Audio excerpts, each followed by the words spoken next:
Well, Lee, Colin, our producer there, tells me we had 77,000 hits on the last video. So can you be on your best behaviour tonight and talk about Mr. Styles? Yeah, it was another one of them nights, wasn't it, really, that Newcastle probably deserved to win for the effort they put in there. But again, when everything's going against you, it's going against you, and that's exactly what happened with Habib's unfortunate red card. Yeah.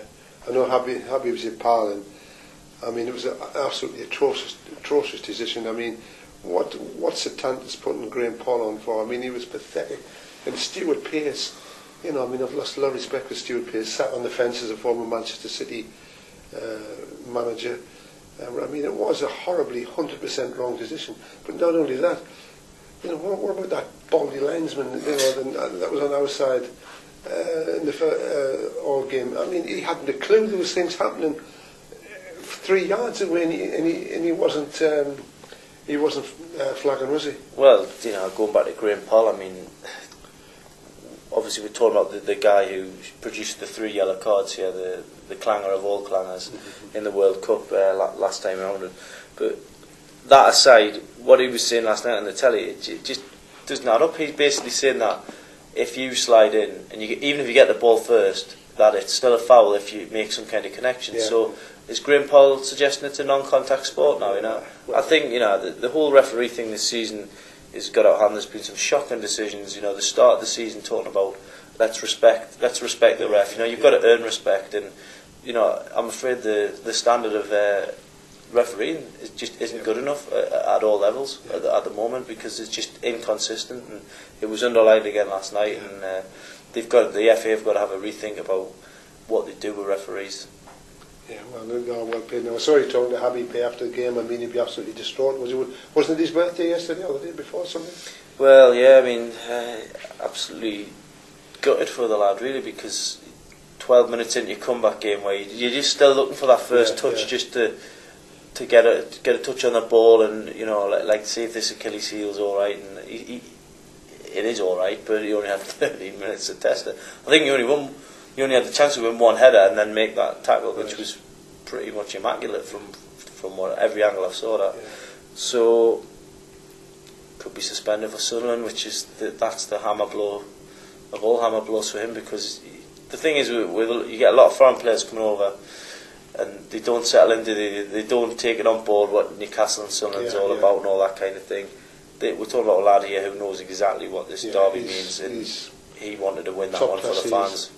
Funny thing is, I mean, it's not widely known, but Joe Kinnear's plan against Man City was to try and cash in on they thought the left back Garrido was Man City's weakness, and they spent all week practicing with Jeremy, working, and of course after 13 minutes Jeremy was back at right back, and virtually there was nobody played outside right.